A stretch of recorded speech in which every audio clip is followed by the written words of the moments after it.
서울시민대학 시대의 지식 온. 안녕하세요. 인지심리학자 김경일입니다.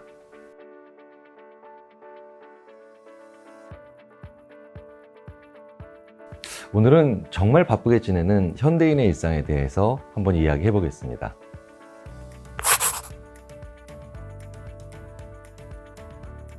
정말 급변하는 현대사회에서 우리는 어떤 이미지가 가장 먼저 떠오를까요? 빠르게 교차로를 걸어가고 있는 직장인들, 혹은 하루에도 수십 수백 편씩 지상과 상공 그리고 지하를 계속해서 다니는 교통수단들, 그리고 언제 어디에서 무슨 일이 일어나는가를 바로바로 실시간 알 수 있는 그런 엄청난 SNS와 미디어의 홍수. 기술의 발달은 굉장히 좋은 것 같지만요, 우리 인류의 시간 속에서 이렇게 어마어마한 속도로 이동하고 전달받고 또 그리고 일을 해내는 그런 시기는 우리가 지금까지 살아온 시간에 비하면 정말 빙산의 일각이라는 거죠. 자, 그런데 이런 엄청난 발전과 진보 속에서 우리의 뇌는 그만큼의 발전과 진보를 이뤄왔을까요? 당연히 우리의 뇌는 수십만 년 전의 뇌 그대로입니다. 그래서 진화인류학자 로빈 던바 같은 교수는요, 우리가 얼마나 사회적으로 힘든지를 얘기하고 있죠. 혹시 인터넷에서 던바의 수라고 하는 그런 용어를 들어보신 적 있으신지요? 이 로빈 던바라고 하는 연구자의 이름을 따서 지은 수인데요, 150이라는 숫자가 나옵니다. 이 로빈 던바의 수는 왜 150일까요? 우리가 수십만 년 동안 150명만 만나고 살아왔다는 거예요. 사실 생각해보면 당연하겠죠. 불과 10,000년 전만 해도 지금으로 치자면 엄청난 옛날 같지만 과거로부터 진행하면 꽤 최근입니다. 우리는 불과 150명 정도 만나는 사회성을 가진 뇌를 가지고 있다는 거죠. 그런데 재밌는 건 이렇게 엄청나게 세상은 바뀌었지만 우리의 뇌는 지금도 그런 수십만 년 전의 상황에 있다고 생각을 한다는 거예요. 어마어마한 혼란감이 있겠죠. 그리고 그것이 대표적인 것이 불안, 그리고 스트레스, 혹은 번아웃과 같은 이런 증상으로 나타난다는 겁니다.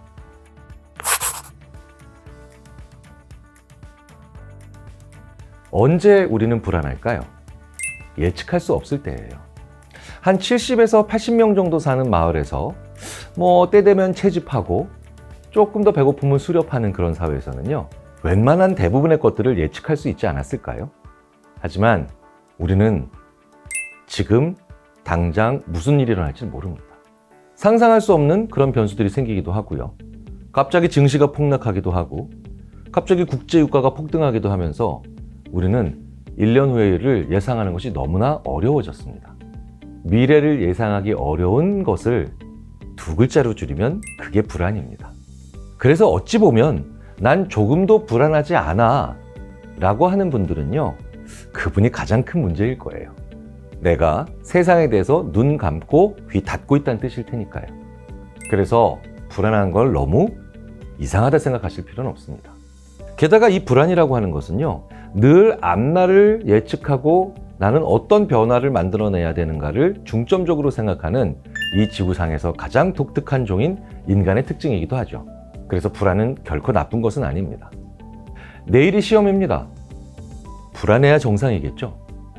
그런데 그 불안을 내가 다루기가 너무 어려운 수준으로 커지거나 내가 원하지 않는 순간에 너무 불쑥불쑥 나타나 나를 힘들게 한다면 이런 것들을 위한 특별한 용어가 필요했죠. 그걸 우리는 스트레스라고 합니다. 그런데 다양한 방법으로 정의되는 이 스트레스의 핵심은 뭘까요? 내가 통제권마저 잃어버리는 것을 의미합니다. 내가 무언가를 내 마음대로 할 수 있는 여지가 거의 없다면 아무리 좋은 곳에 있어도 나는 감옥에 있는 것과 마찬가지고, 그럴 때는 스트레스를 많이 경험한다는 겁니다. 통제권을 얼마나 가지고 있느냐 없느냐에 따라서 우리는 스트레스의 크기를 다양하게 경험하죠. 자, 그렇다면 이렇게 물리적인 차원으로 스트레스를 규정하면 해결책과 조심해야 될 것들도 더 잘 보입니다.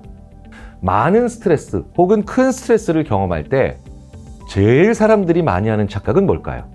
큰 변화를 만들어서 그 스트레스를 벗어나고자 하는 착각입니다. 그런데요, 큰 변화는 대부분 어떤 일을 만들어낼까요? 내 통제권을 더 떨어뜨리겠죠. 중요한 변화는 오히려 작은 차이에서 시작되는 경우가 훨씬 더 많죠.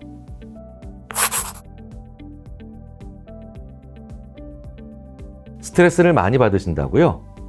그렇다면요, 이 스트레스로부터 살짝 비껴나오신다는 정도의 생각을 가지시는 게 제일 좋습니다. 맛있는 음식이라는 건 뭘까요? 국가 기준이나 표준치가 존재하는 게 아니죠. 그건 나한테 맛있는 음식을 찾아야 되는 거예요. 작은 재미, 작은 해방감, 혹은 작은 활력소가 무엇인지는 기록하고 기억해 놔야 됩니다. 이렇게 작은 방법들의 빈도를 높여서 내 통제권 많이 확보해 나가면서 스트레스를 잘 관리해 나가면요, 이제 마음의 근육이 단단해집니다.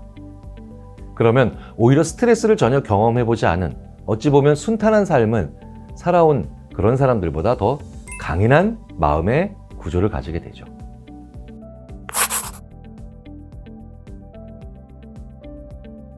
특히 일과 관련된 스트레스들을 우리는 좀 별도의 이름을 붙여서 번아웃이라고 하죠. 이 번아웃은 사실 과거에는 심리학자들이 잘 쓰지 않았던 용어인데요. 세상에서 먼저 썼기 때문에 저희 심리학자들도 그런 용어들을 사용하는 그런 경우에 해당되죠.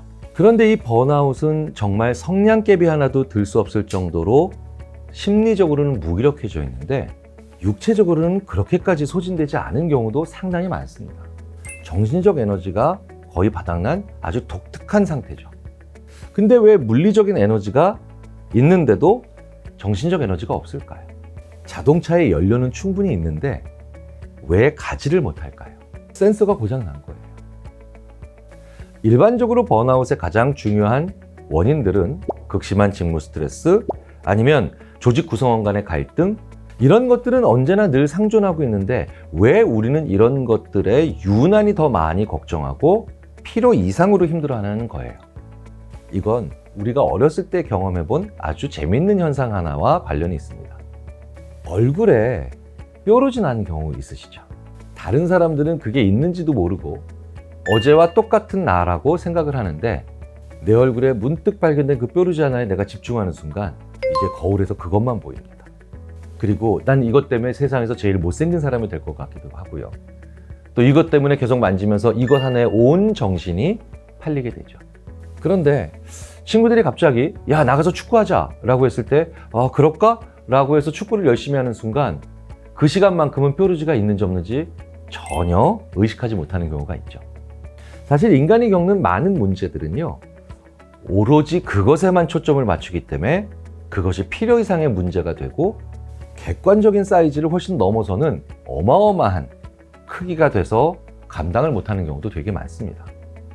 특히 한국인에게 번아웃은요, 일을 많이 해서 오는 번아웃도 있겠지만 그것보다는 오로지 그 일만 해서 오는 것이 번아웃인 경우가 더 많습니다.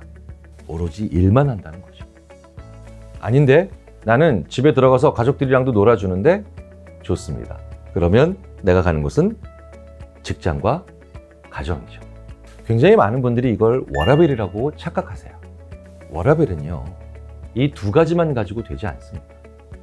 가정과 가족과도 상관없는, 일과 직장과도 상관없는 비직업, 비생계, 비직무, 비경쟁적인 나만의 행동이 있어야 됩니다. 이런 워라밸이 있는 사람들만 번아웃을 잘 관리할 수 있는 겁니다. 어떤 사람들은 이걸 문화, 취미, 예술, 레저 이렇게 다양한 이름으로 부르고 있는데요. 저는 그 중에 가장 좋은 방법 하나를 추천해 드리고 싶습니다. 어떤 일을 처음 시작하고 초반부에 어떤 종류의 행복감이 올까요? 조금만 해도 어제보다 나아지죠. 성장감이 와요. 인간은 성장감을 가지고 살아갈 때 잘 버틸 수 있거든요. 작은 것 새로 배우기를 늘 하는 분들은 번아웃을 아주 잘 관리하시고요. 지금 일을 하시면서 많이 지치고 그리고 힘드시다면 오히려 답은 의외의 곳에 있다는 거 꼭 명심해 주셨으면 좋겠습니다. 인간은 일을 잘하기 위해서라도 틈틈이 일이 아닌 것을 해야 된다는 이 역설적인 사실을 말이죠. 지금까지 말씀드렸던 것처럼 우리가 불안하고 번아웃으로 힘든 건 사실 상당 부분 우리의 잘못이 아닙니다. 우리의 의지력이 모자라서도 아니고요. 다만 우리 현대인의 뇌는 사실 진화적으로 그렇게 적합하지 않은 상태에서 엄청난 변화와 밀려드는 파도를 맞이하고 있다는 것을 말씀드렸을 뿐입니다. 지금까지 시대의 지식 온 김경일이었습니다.